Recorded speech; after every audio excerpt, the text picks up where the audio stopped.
Estamos en la ciudad de San José, capital de Costa Rica.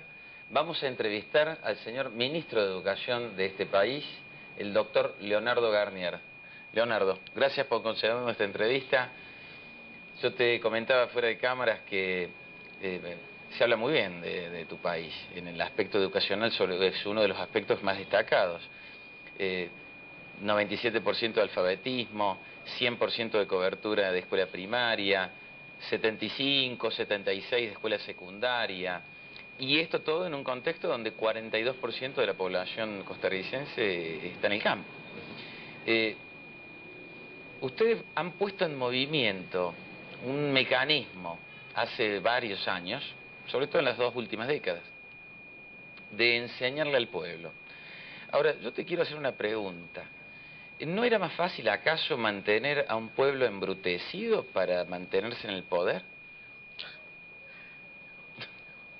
Disculpa la pregunta, te digo, es la pregunta que todos queremos hacerle a un ministro de Educación, ¿no? Sí. Bueno, es divertido porque cuando alguien empieza hablando de lo bien que está la situación educativa, uno le dice, hombre, aquí normalmente decimos lo contrario, decimos que estamos muy mal, que no hay suficiente cobertura en secundaria, que en la primaria tenemos debilidades, que el alfabetismo es muy alto, pero el analfabetismo funcional no. Y yo siento que una característica que tenemos en Costa Rica a veces es una crítica excesiva, que cuando uno está en el gobierno a veces a alguna gente le molesta, pero en el fondo te empuja a mejorar, ¿verdad? Es esa cosa de decir, porque si vos me dices mi 75% en secundaria, a mí me parece una tragedia, a mí eso no me parece un buen número. Bueno, un país de América Latina que no tenga un 100% de cobertura en secundaria está en problemas. Sí. Bueno, estamos todos. Y todos estamos en todos problemas, estamos exacto. en problemas. Entonces, claro, cuando uno hace la pregunta, ¿no sería más fácil no educar a la gente? Hay como 2 respuestas. Tal vez la respuesta, habría una respuesta siempre que es decir, pues sí, o sea, es más fácil. Y de alguna manera, y aquí hablando más como economista que como ministro de Educación, una de las tragedias de América Latina es un círculo vicioso, que simplificándolo mucho es tener mano de obra barata. Como la mano de obra es barata, entonces la usamos con tecnologías muy simples, la productividad es muy baja, entonces los salarios siguen siendo bajos, y no hay ninguna presión en la sociedad para que esa gente tenga que ser educada, ¿verdad? Cuando uno dice, enseñémosle matemática o trigonometría de este tipo, ¿Para qué? el sector económico te va a decir, ¿para qué? O sea, para volar machete o no hace falta. Y al contrario, cuando uno ve los países más desarrollados, países típicamente de salarios altos, si la población tiene un salario alto, el sector empresarial solo la puede contratar si tiene tecnología para que la productividad sea alta, pero para usar esa tecnología la mano de obra tiene que ser educada. Entonces hay una presión desde la economía para que haya educación, y en general la educación no es una buena mercancía privada, entonces se desarrollan sistemas educativos. Yo siento que Costa Rica ha andado como en el filo de la navaja, y hay algunos países en América Latina que tienen esa característica. No es un país, digamos, en donde la mano de obra sea terriblemente barata, al contrario, mucha gente se queja que es caro. Eso ha presionado al sector empresarial a modernizar empresas, incorporar tecnología. Entonces hay una presión por tener una mano de obra educada. Pero eso solo sería factible, y aquí la historia siempre ayuda.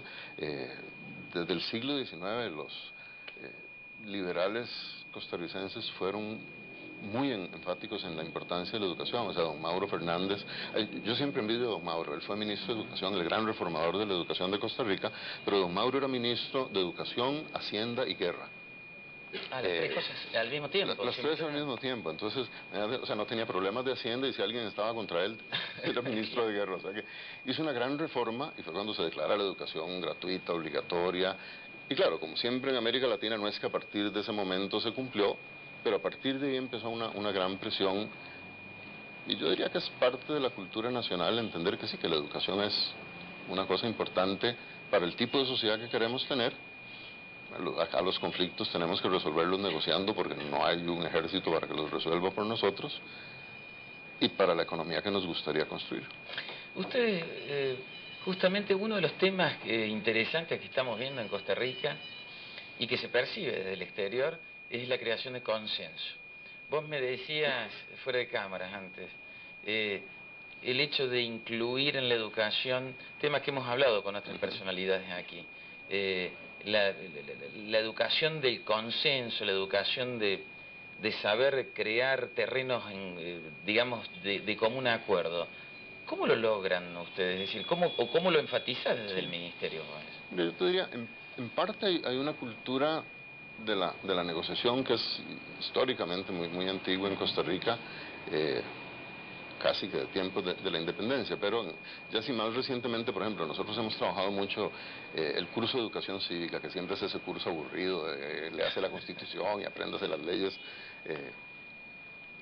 y lo convertimos en un curso precisamente de convivencia ciudadana. Entonces son talleres donde los muchachos discuten qué problemas de seguridad ciudadana hay en su comunidad, y ahí sí tienen que ver qué leyes existen, cuáles no, y hacer una propuesta, discutirla, llegar a un acuerdo, y más que consenso, porque consenso es como una palabra fuerte. Yo creo que esa idea del consenso en que todos estamos de acuerdo es difícil, pero sí les pedimos que busquen acuerdos razonables, o sea, que traten de construir ese tipo de acuerdos razonables.